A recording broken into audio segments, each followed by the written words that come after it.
What if I told you that losing your head isn't always a death sentence? Not for every creature on this planet. Some animals get their head chopped off and just keep going, walking, breathing, living their best life. No head? No problem. Stick around, because by the end of this video, you're gonna question everything you thought you knew about survival. Today, we're diving into the wildest biological loophole in nature, animals that can literally survive without their heads. We're talking real science, real creatures, and zero chill. If that doesn't make you hit subscribe, I don't know what will. Let's go. Section 1. The cockroach, the original headless champion. Let's start with the most iconic, most hated, most indestructible animal on Earth, the cockroach. You already knew it was basically unkillable, but here's the part nobody tells you. Cut off a cockroach's head and it will survive for up to 9 whole days. 9 days without a head. Here's why. A cockroach doesn't need its brain to control basic body functions. Its nervous system is spread throughout its entire body in little clusters called ganglia. Each cluster can operate on its own. So the headless body, still moving, still reacting, still technically alive. And the head? The severed head will sit there and keep moving its antennae for hours. Hours! So you've got a walking body on one side of the room and a blinking, twitching head on the other side. If that happened to a human, we'd call it a horror movie. For a cockroach, it's just a Tuesday. The only reason it eventually dies is dehydration, because the mouth, the thing it uses to drink, is no longer attached to the body. So the cockroach isn't killed by losing its head. It dies of thirst, which is somehow even more dramatic. Section 2. The chicken. Mike, the most famous headless animal in history. You've probably heard the phrase running around like a headless chicken. You assumed it was just an expression. It's not. In 1945, a farmer in Colorado named Lloyd Olson chopped off a chicken's head.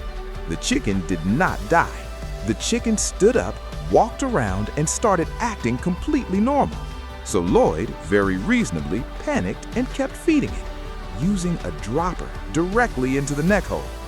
The chicken's name was Mike, and Mike lived for 18 months without a head. 18 months. Mike went on tour, Mike became famous, Mike had a manager. A headless chicken had a more interesting career than most people. Here's the science. When Lloyd swung the axe, he missed the brainstem, just barely. That tiny piece of brain at the back, still intact, still sending signals to the heart, still keeping Mike alive. Most of Mike's head was gone, but just enough brain was left to keep the engine running. So technically, Mike wasn't fully headless. He was just head optional. And somehow that's worse. The animal that upgrades itself after decapitation. Okay, cockroach survives decapitation. Chicken survives decapitation. Cool. But this next one? This next one actually uses decapitation as a life strategy. Meet the sacroglossan sea slug. This tiny little ocean creature can detach its own head from its body, voluntarily, on purpose. The head crawls away, leaves the body behind, and then, over the next few weeks, grows an entirely new body. Not just surviving without a head, using the head to build a whole new animal. Scientists think the slug does this to escape parasites. The old body gets infected, so the slug just abandons it, like trading in a broken car. The head starts eating immediately after detachment. It needs the energy to fuel the regrowth. Within 3 weeks, it has a brand new heart, new organs, new everything. If a human could do this, self-improvement culture would look very different. Feeling stressed? Just detach. New body in 3 weeks? Problem solved. The animal that can't decide which end is the head. Flatworms are already weird, but let's talk about what happens when you cut one in half. Both halves survive. The tail half grows a new head, the head half grows a new tail. You now have 2 complete flatworms. Cut those in half, 4 flatworms. Theoretically, you could keep going indefinitely.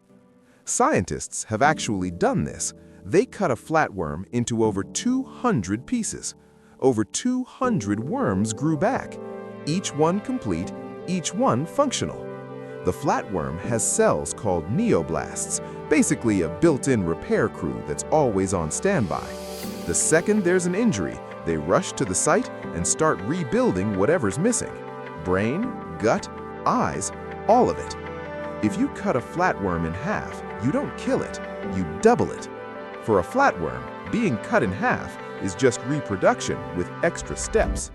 The creature from mythology that's actually real and still terrifying. In Greek mythology, the Hydra was a monster. Cut off one head, two grow back. Turns out the Greeks were basically right. The Hydra is a real, tiny freshwater animal, and it is absurdly difficult to kill. Cut it in half, both halves regenerate. Chop off the head, a new one grows back, usually within a few days. The Hydra's entire body is made up of stem cells.